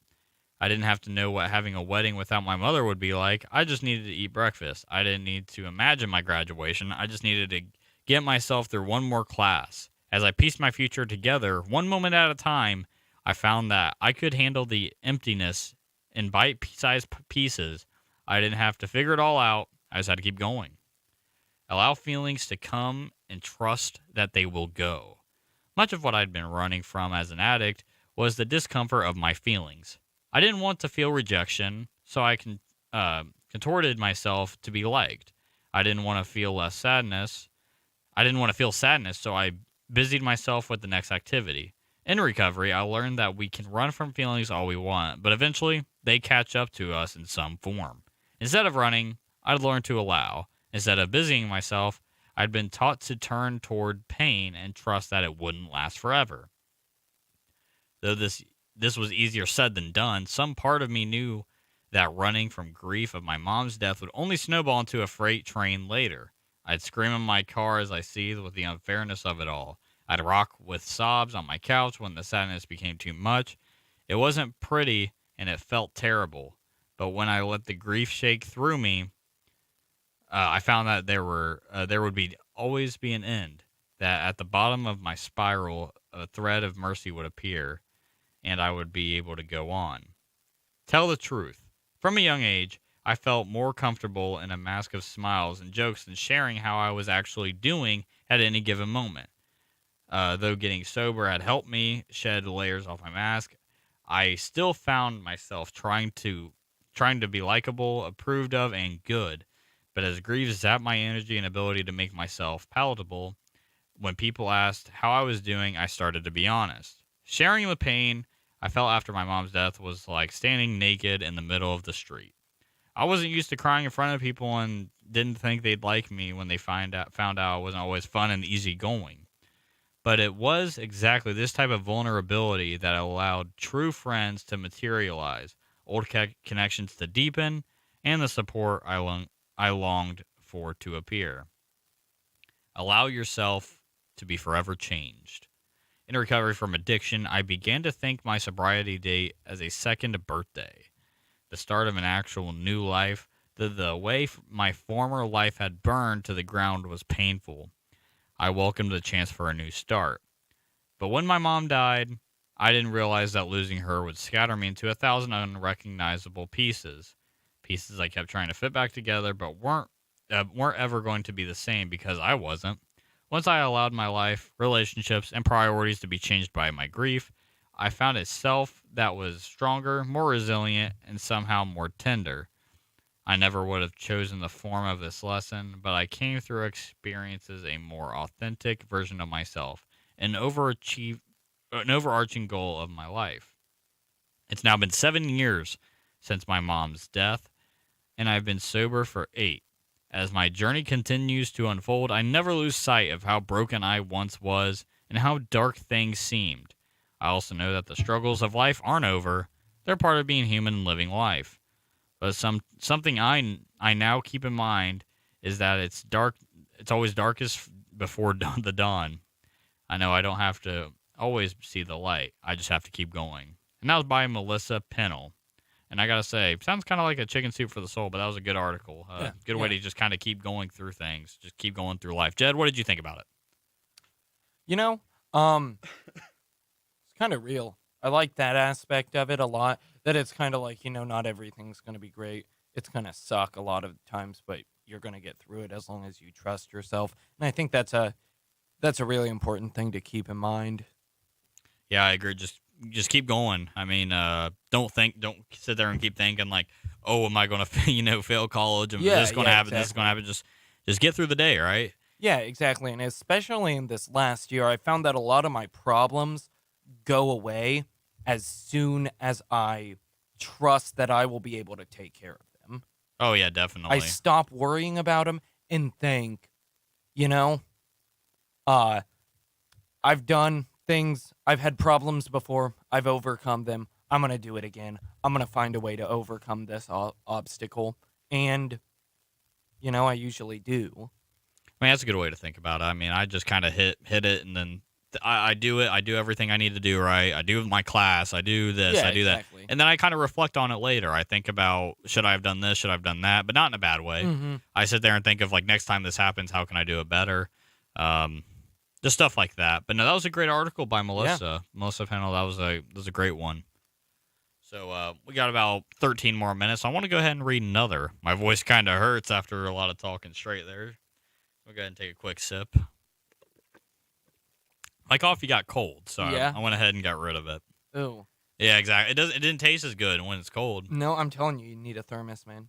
Yeah, well, I need to because now we have the coffee maker in the office, and I've used it every day I've been in since we got it. So I love a good cup of coffee. Alrighty, so hopefully I read this before our last commercial break, but hopefully I get through it, I should say. This is going to be how I overcame the stress of perfectionism by learning to play again. And this is by Shelley Johnson. What, then, is the right way of living? Life must be lived as play. That's a quote from Plato. Might be Plato. I'm not sure. Plato? Not Plato, but like Plato. Yeah, Plato, the Greek philosopher. I was thinking. Well, I thought you meant like Plato. Like no, Plato. No. I'm like, what? So about Plato, yeah. I didn't know if it was Plato. No, it's Plato. I was thinking Plato, but I didn't want to sound like I was saying Play-Doh. That's why I said Plato first. Anyways, let's go ahead and read this. I am a recovering perfectionist, and learning to play again saved me. Like many children, I remember playing a lot when I was younger and being filled with a sense of openness, curiosity, and joy towards life. I was fortunate to grow up in Oregon with a large extended family with a lot of cousins with whom I got to play with regularly. We spent hours playing hide and seek, climbing trees, drawing, and building forts. Dude, building forts was so cool. I didn't have any brothers or sisters growing up, so I had to do it with my cousin Jaden. But we did stupid stuff like that all the time, and it was so much fun. Me and my brothers used to get huge cardboard boxes and make just giant forts. It was awesome. Didn't do it with pillows. Did you add pillows with it? We did pillows sometimes. Okay, but more often we would just take cardboard boxes and just make these huge monstrosities of just whatever. Yeah, right. Awesome. Had that sign that says "No girls allowed." Yeah, exactly. Right? I also attended a wonderful public school that encouraged play. We had regular recess and had all sorts of fun equipment like stilts, unicycles, monkey bars, and roller skates to play with. In class, our teachers did a lot of imaginative and artistic activities with us that connected academics with a sense of playfulness. They had unicycles? Dude, imagine going to a school that had unicycles. I feel like that'd result in a lot of injury. Wright State, get on that. Right? Who needs scooters? Get us unicycles. Honestly. I viewed every day as an exciting opportunity. I remember thinking, you just never know what is going to happen. My natural state was to be present with myself, enjoying the process of play. Unfortunately, my aptitude began shifting from playfulness to perfectionism early on. Instead of being present, enjoying process, I started focusing on performance, mainly impressing people, and product, doing everything right. The more I did this, the less open, curious, and joyful I was. Instead, I grew anxious, critical, and discouraged. I first remember developing perfectionist tendencies when I was in elementary school and taking piano lessons. For some reason, I got the idea that I had to perform songs perfectly or else I was a failure. Eventually, I became so anxious I would freeze up while playing in recitals. I started hating piano, which I once had loved, and eventually quit. My perfectionism spread into other areas of my life too. In school, I pushed myself to get straight A's, and if I earned anything less, I felt like a failure. I often missed out on the joy of learning because I was so worried about getting things right. My perfectionism also negatively impacted my relationship with myself. I believed I had looked perfect all the time. As a result, I often hated the way I looked, rather than learning to appreciate my own unique appearances and beauty. I also remember turning play. I also remembering turning play into exercise at this time in my life and using it to pursue the perfect body. Movement, which I loved when I was a child, began to feel exhausting and punishing. Perfectionism also hurt my relationships with other people. I felt like I had to be smooth and put together and that I always had to put everybody else's needs above my own. Not surprisingly, I often felt unconfident, anxious, and exhausted around other people. At this time, I believed that I had tried and worked hard enough, I could do everything right, look perfect, and make everything happy. My perfectionism increased in young adulthood until eventually it became unsustainable. In my early 30s, I became the principal of a small private middle school where I had taught for 8 years. I loved the school and was devoted to it. In many ways, I was the ideal person to do the job. But I was also young and inexperienced, and I made some big mistakes early on. I also made some decisions that were good and reasonable decisions that, for various reasons, angered a lot of people. Sounds like a job in general, right? Yeah. To complicate matters, the year I became the middle school principal, the school underwent a massive change in our school's overall leadership, and we suffered a tragic death in the community. I worked as hard as I could to help my school through the difficult time, but things fell apart.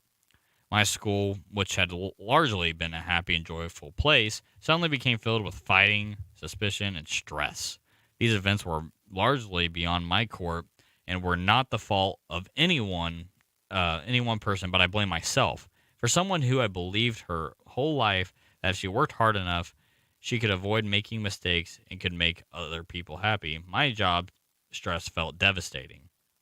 I felt like my life was spinning out of control and that all the rules that once worked no longer applied.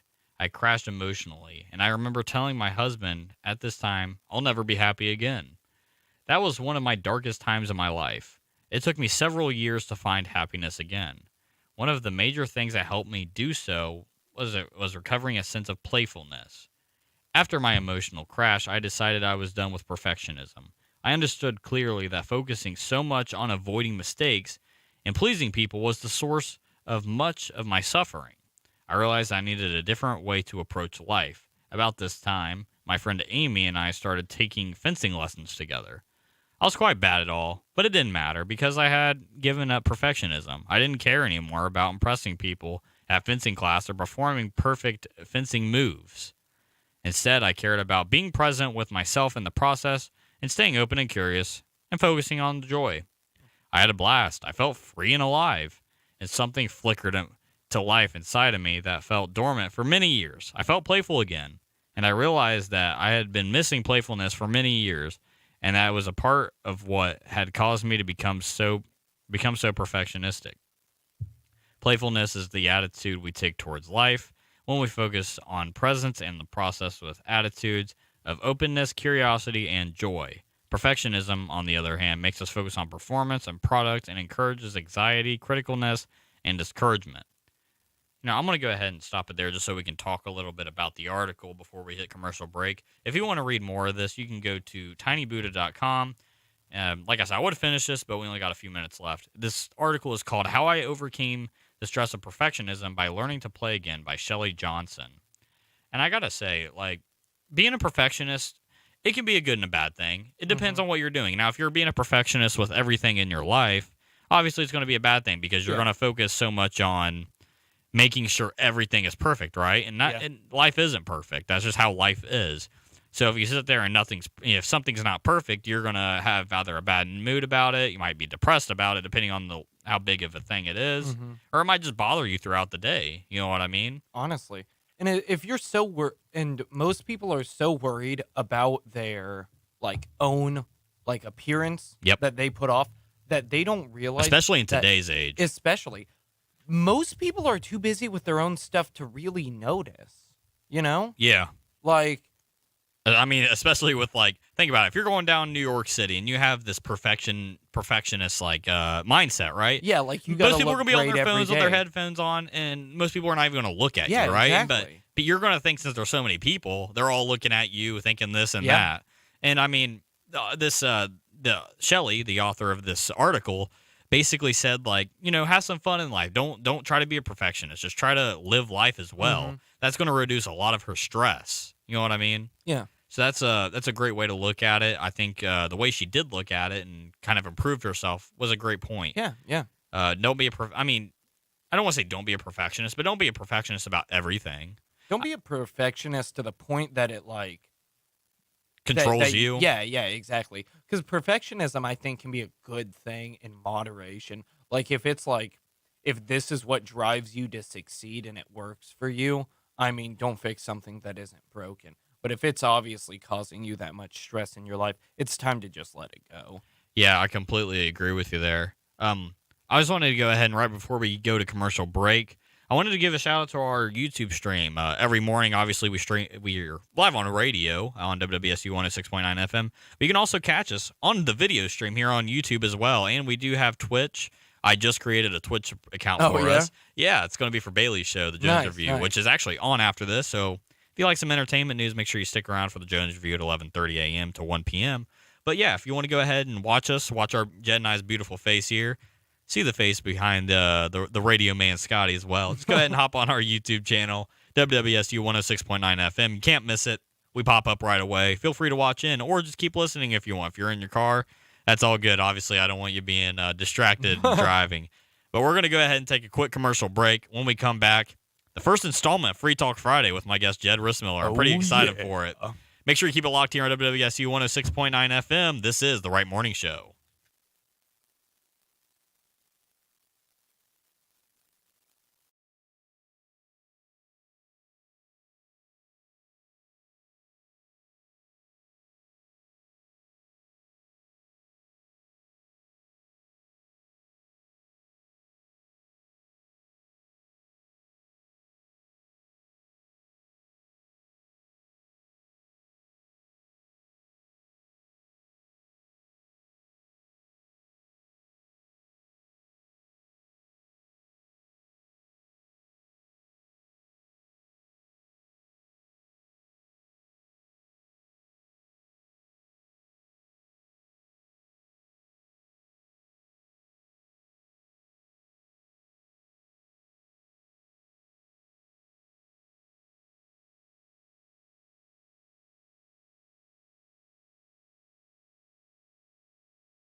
Welcome back to the Wright Morning Show here on WWSU 106.9 FM, Dayton's Right Choice. My name is Scotty Kramer.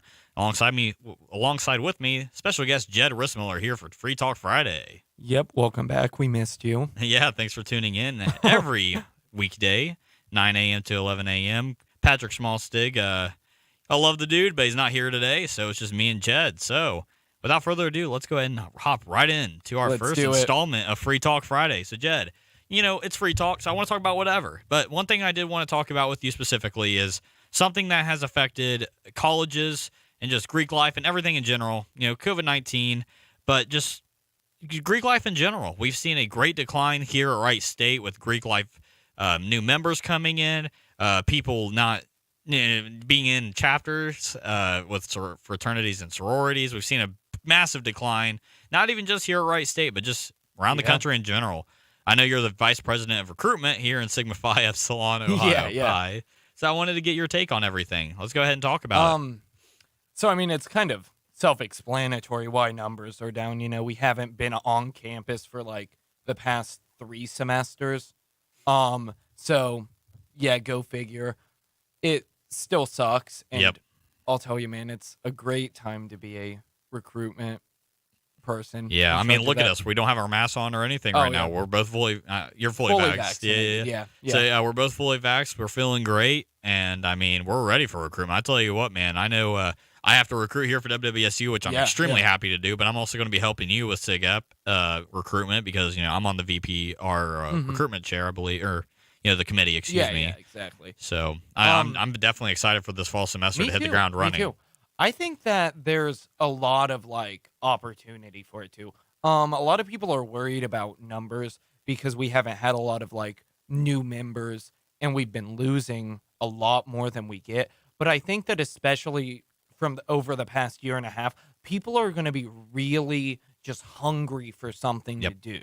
And I think that by the time we get back into campus, I think that as long as campus organizations hit the ground running, I think they're all going to have great turnout. I think most, if not all, of the the organizations here on campus are just going to thrive because you have these sophomores and freshmen, so you're going to have basically double the numbers of a normal orientation.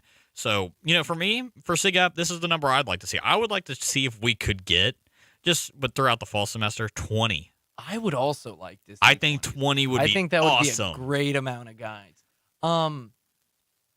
But yeah, I'm really looking forward to this next semester. I don't know about you, man, but I think I have watched every YouTube video, every Netflix series, listened to every podcast that I'm ever interested in checking out. After a year of just being locked in my house, I've just run out of things to do. Oh, yeah, same. There's just literally, nothing else. I've watched every season of South Park probably about 40 times. Every season, about 40 times each. No, I hear you. Okay, so you know how I tell you at work I listen to creepypastas and stuff when I'm at work? Yeah. So it's the scary stories, right? I found out I was going through all these different YouTubers that do the narrations. I've listened to almost every single one, and there's probably hundreds, if not thousands of hours worth of content to listen to. Yeah. I've listened to I'd say at least about 70 to 80% of the majority of the big creators. Mm-hmm. There's this guy I listen to. His name is Mr. Creeps. And there's Mr. Creepypasta as well that I listen to on YouTube and Spotify. And I've listened to almost every one. Most creepypastas are about 15 minutes to 30 minutes long, right? So they're pretty long. And then there's a few that I've listened to. I remember I showed you Baraska? Yeah. There was a part 1 and part 2. Each part's 3 hours. Oh my God. Yeah. So, and I listened to that all in one shift at Walmart, right? And I basically listened to creepypastas all night for my 9-hour shift at Walmart. Well, 8-hour shift. I work 9 hours, but it's 8 hours worth of work because I have an hour lunch break. But either way, think about it. 8 hours a day, listening to 15 minutes of them. There's a bunch I just fly through.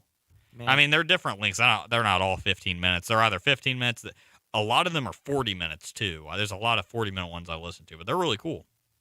But, yeah. Anyways, going back on what we were talking about, I've run out of a lot of stuff to listen to and watch because of, COVID and just not having anything to do, staying in the house all the time, staying in the apartment all the time. I'm you know just what I mean? so bored all the time. Yep. It's I just don't even know what else to do. So I'm like looking for new hobbies, especially now that things are opening up. I'm trying to do more things outdoors. Yeah. Like I got really pale. I'm like, Yeah. I look at I've myself. tan- I I'm think like- I've tanned up a little bit. I know. don't you think? I'm trying to tan up. I'm like, wow. Yeah, I've tanned up a little bit. I think Yeah. this is the tan from when we went to that comedy show, honestly. Probably. I'm It like, was pretty dang, hot. I look like a vampire right now, you know? Yeah, no, Like- that's how I was thinking in about January, February. Right? It's like you shine a flashlight through my arm, you can see my veins. Honestly. Like, oh my gosh. But I just wanted to, give a shout out to SIGEP. We love it. Obviously, we're members. So if you have any interest in joining a fraternity, Please. the best one call one me. on campus, reach out to Jed Rismiller. I know we have a commercial lined up. By the way, you need to email that I back do. to me. So I'll Yeah, remind do you that after the show. this. But yeah, we'll have that commercial plan up. So rep SIGEP, baby. I know we're both wearing our shirts today. You really can't see it on Jed there. There you go. Got it on the cam now. Rep SIGEP. I'm wearing our newest Love shirt. Love them. But anyways, let's go ahead and hop in. Jed, what's on your mind right now? You got any big things happening anytime soon? I know you're you're a big music guy. I mean, I do like love music, music. too. I know you collect vinyl records. I do. So do you have you got any new ones that are just like unique at all? I know Parker and I got you a few for your birthday. So, Lee, actually, my friend Lee went up to Wisconsin and he found this little like record store that sold for like $5 or something. Yeah. This like blind bag of just 5 random records. Okay. And so he got me that. And so I've listened to, I think, most of them. Some of them are good. Okay. One of them's just like this like classical flute music. Okay. And Nothing so, I'd like, probably be interested in, but sounds interesting, Lisa It's said. not really my cup of tea, but it was interesting. It's called The Man with the Golden Flute. I Okay. really like the like album art because it's just this dude with a flute and like this big beard. I It looks remember like Bob I pointed Ross. out that one vinyl I got Parker and I got you because Yeah, it had yeah. the chick on it. Yeah, I was yeah. like I was like, dude, it's like $3 and Get there's it. some hot chick on. I'm like, we got to get it for Jed, right? I appreciate it. I thought it was pretty funny. Oh, man. So what about you? What kind of music you been listening to? Anything new, Scotty? Well, I have like a rotation of what I listen Yeah. to on a daily basis. So like let's say like a month ago, I was listening to a lot of Santana, yeah. I was jamming I to love Santana. Dude, so do I. I freaking love Santana. I was jamming out like a month ago a lot to Santana. Mm-hmm. But then recently, about 3 weeks ago, I kind of got into some hard rock again. I started Really? listening to Five Finger Death Punch again.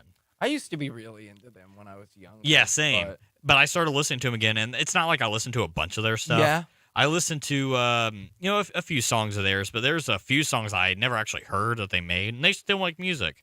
There's one called "The Bleeding," which is pretty hard.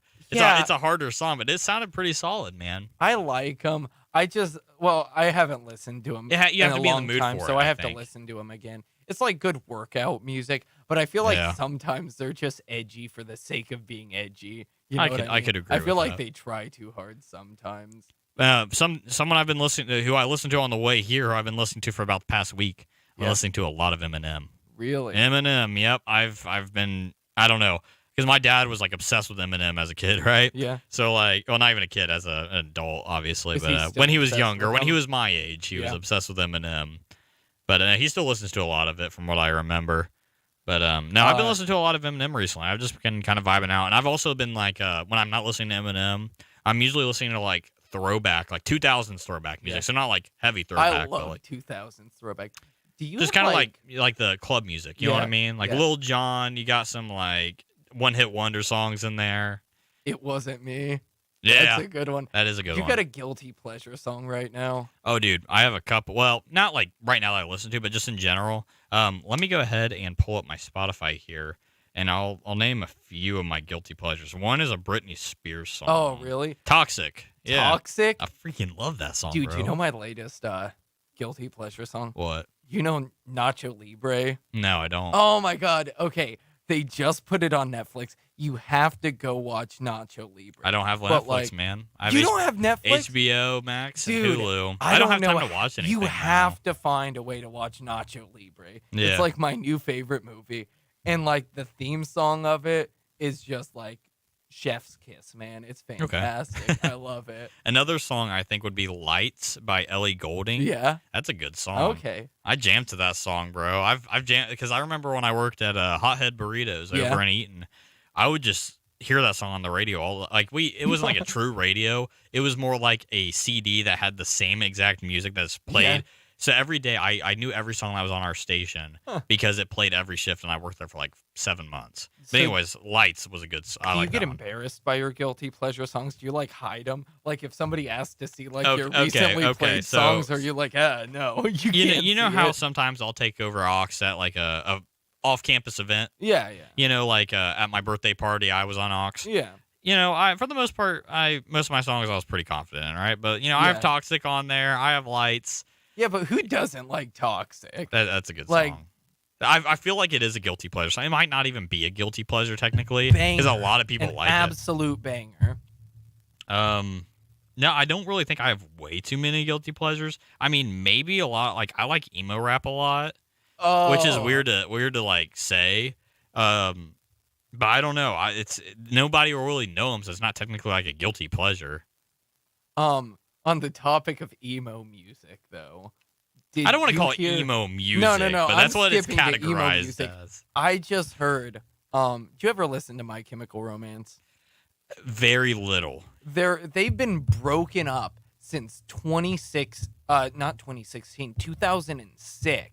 and last year they announced a kind of comeback tour that they were going to go on in 2020 that ended up getting canceled Because of But COVID. yeah. now the lead singer is teasing like new music, Okay.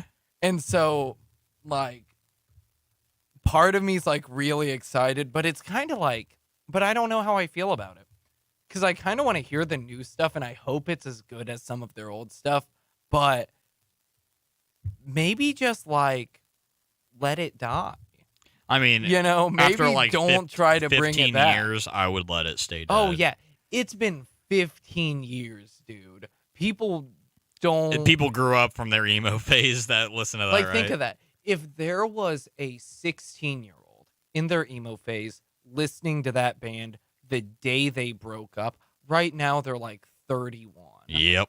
They They probably got like a husband or wife and kids. Yeah, man. they've probably got a family and a full-time job, and it's like, I mean, maybe they'd still be into it, but like, I feel like you'd kind of leave your emo stage behind when you get to that point. And so I just don't know, like, even if they like released a new album, I don't know how well it'd do. I don't just think it because would they're do. so I don't think it far- would do that well at all. Yeah. Honestly, maybe like people that want that nostalgia, they might buy it just to listen I to would it. buy it. I would absolutely buy it. I never really listened to them. One band I listened to a lot as a kid, Nickelback. Nickelback. I like Nickelback. God, people that went to high school with me would make fun of me because I did a talent show where I sang "If Today Was Your Last Day," and I can't listen to that song anymore just because I cringe anytime I hear it, thinking about myself from 5th grade singing that damn song. I'm just like, oh my God, I hear it come on. I'm like, nope, I gotta skip it. I'm like, because every time I just think of myself kicking that chair.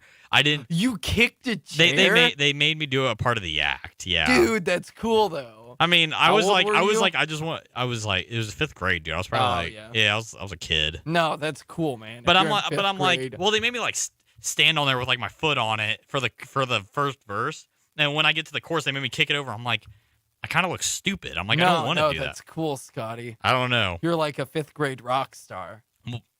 I don't want to think of myself with that when I when I close my eyes, I see it, man. I don't want to think Yeah, about no. it, bro. But no, I loved Nickelback. And I still go back and listen to it here and there. Like I didn't listen to it from probably like 2014 to like 2018. I never listened to Nickelback like again unless it came on the radio. But now I started listening to it again. There's a few songs here and there that I like. Like Someday, that's a good one. That's a good Rockstar, you can never go with. That's Dude, a song I did. Rockstar is probably their best song. Oh yeah, Like, Nickelback, awesome. Rockstar and How You Remind Me. Oh, that's an amazing one Dude, too. great ones. I like Saving Me a lot. I think that one's underrated. I would play some of the music that we're talking about, but since we're streaming on YouTube, I can't. Yeah, I don't want to yeah. get copyright strikes. But I know Saving Stadium? When you hear it, you'll I know remember I'd know it if I heard it, but I can't think of it. Like, I can't play it right now, unfortunately. Burn It to the Ground, that's a definite yes. I remember back when I watched the WWE, they had that song on all the time. Were you allowed to watch WWE as a kid? Dude, my I don't even remember when this was. My family would have to tell you. But like when I was a kid, we went to a SmackDown here in I don't know if it was Dayton or where it was. I have no idea. I was like 5, 6 years old, maybe a little bit older. But anyways, we went to one. And I mean, as a kid, it was awesome, right? We got to sit there. I got to see Rey Mysterio fight whoever. I had my little belt and all that crap. And that song would come on, Burn It to the Ground, dude, and it just made the vibe go. It was awesome. I had 2 brothers, so my mom was like, "Yeah, I'm not giving them any ideas." She's like, they don't get to watch this. See, like the closest thing I had to a brother, other than obviously my Sig Up brothers, right? Yeah. Was my cousin Jaden, and I don't talk to him much unless like we see each other holidays. But like when we were young, like probably like from like 4 to like I don't know, like 10 years old, we were together like all the time. So no, we probably, I don't even remember. We probably did all that wrestling crap too. But like I grew up as a lonely child, so I didn't really grow up as like a violent person. Like I want to beat the crap out of my brother or anything. No, I was always a pretty like chill dude. But I liked watching the WWE as a kid. But then now I look at it and I cringe. I'm like, ugh. You know what I mean? Some people still really like it though. How many like people who watch WWE, like if you had to guess a percentage, how many people do you think don't know it's fake? That are like active watchers of the WWE? Yeah, like active how many, viewers? like active like fans, like they watch it every week. What percent do you think it's real? Okay, are you including children or no? Yeah, we'll include kids. Okay, so the percentage of people that I think it's real, I would say probably about 70. This is including all the children. I'd say probably about 70%. I'll give 70 even. 70 even think it's real? Yeah, because I know a good amount of people. Kids. Yeah, if we're excluding kids, I would probably say 25 to 30. Because you got to think the WWE, they watch. It's a giant kid fan base. Yeah, that's why you don't see so much like cursing and like real stuff or like real type of like drama. It's mainly like stuff more appealing to children. Well, and you I have think all that's these why they do WWE it the toys way, all this stuff too, right? I think that's why they fight the way they do, because they do such like stunt like fighting that it's impossible for a child to recreate. Yeah, I guess. And like think about it. If you compared MMA to the WWE, it's completely different. You know what I mean? It's like an actual like MMA is like an actual fight where you're sitting there like making them tap out and all that crap. And WWE is just kind of like for the visuals. It's meant to look cool. Yeah. So, I mean, it's obvious it's fake in my opinion. I mean, they've straight up said it's fake, but people still believe it's real. I don't know. I don't really care for it. But as a kid, I had a lot of joy with it. You know what I mean? Now I like watching UFC and all that good stuff, right? It's a lot of fun. Yeah, I love watching like. Did you watch the Logan Paul and Floyd Mayweather fight? No, I didn't, and I'm so glad I didn't. We talked about. I'm not gonna lie. I slept during because I work thirds. Yeah, but I watched the whole recreation of it, right? Or not recreation. What am I saying? The video of it. Excuse me. And I hated it. I thought it was. I feel bad for the people that spent $60 to watch it. Thank God I didn't pay anything. Oh for yeah. That fight. I mean, I can't say it on air, but anyways, before that they had Chad Johnson fighting some other dude. And Chad Johnson's a former NFL player. He was a wide receiver on the Cincinnati Bengals, and then kind of hopped around the league. But the dude, like, he's like 40-something years old, right? And he went up against a real boxer. Yeah. Like, I got to give him some respect. Because he did get knocked down, but he got right back up immediately. Was this during the Paul and Mayweather? This is right before it. Okay. Yeah. So, no, I got to give him respect, though. It was there were no judges or anything, so there's no true winner or anything, which Chad would have lost if there was. But, no, it was really cool to see, like, a former NFL player go out there, go in a boxing ring with an actual boxer and fight him and, not get knocked out or anything, right? That's really cool. But Chad Johnson, he's a very lengthy guy. And those guys that are very lengthy are really good at boxing. And then obviously they're pretty good with MMA too. You got that reach. Yeah, exactly. Man, I'm just glad I didn't pay anything for that, because I would have been so disappointed. Oh, yeah. Like, I saw some of the videos the next day, and there's one where it looks like Mayweather just knocked out Logan Paul. just like straight up knocked him out. And then it was looking like he like held him up so that they could keep the fight going. Oh yeah, well Logan Paul literally hugged him the whole Yeah, fight. yeah, exactly. It looked like he was like hugging his dad, like he just came back from the military. You know, what I mean, just Plus, holding him like, forever. Come on, we know it's. If you look at the stats, this is all based off my memory, so it's not going to be exactly correct. But Floyd, I think he hit about 40% of his punches. Right? Yeah. He landed about 40% of them. Logan Paul only had about 13, wasn't it? It's about 13 or 14% for Logan Paul. So you saw a massive difference there. Yeah. And I gotta say, Logan, for a few of his hits, they were really solid. Yeah. I gotta say, but Floyd, he definitely won if they would have had judges. I mean, the stats were better.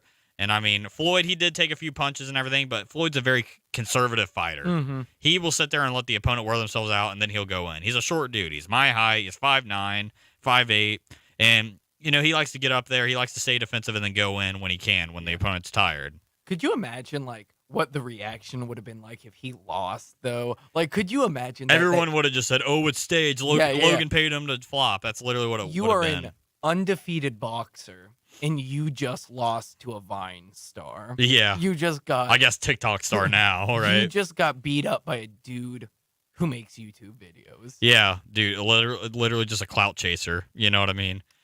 Have you heard that, you know who Hafthor Bjornsson is? No, I do not. He's this dude from Iceland who's won, like, the world's strongest man competition, like, 4 times. He's won, like, all these strongman competitions, and he is about to go, like, box or, like, MMA fight some other dude who's won, like, 3 of the world's strongest man things. I don't know when they're gonna fight. But I want to watch that. I like watching any type of fight, dude. I love watching any type. You know me, I'm a giant sports nerd, right? So I like watching any type of sporting event. But dude, I haven't really invested way too much time into it because I don't have time to invest in because I'm a pretty busy dude over the summer. But I love trying to watch like all these fights. Yeah. They're so cool. I just love watching boxing, MMA, UFC. They're just so cool. Yeah, I'm more into like the novelty sports. You know, like when they're like, hey, we're gonna have a lumberjack competition and see who can like. Dude, I know you showed me like the night fighting thing. That stuff is cool. Dude, I've always wanted to try jousting ever since I watched one. Get closer to the mic, man. I went to when I was about like a sophomore or a junior in high school, I went to the Ohio Renaissance Festival and watched a joust. And it was one of the coolest things I've ever seen. I've always wanted to try it. I don't know if I don't think I would ever try to joust. I feel like if I beefed up a little, it feels like getting hit by a car. Yeah, I wouldn't want to do that.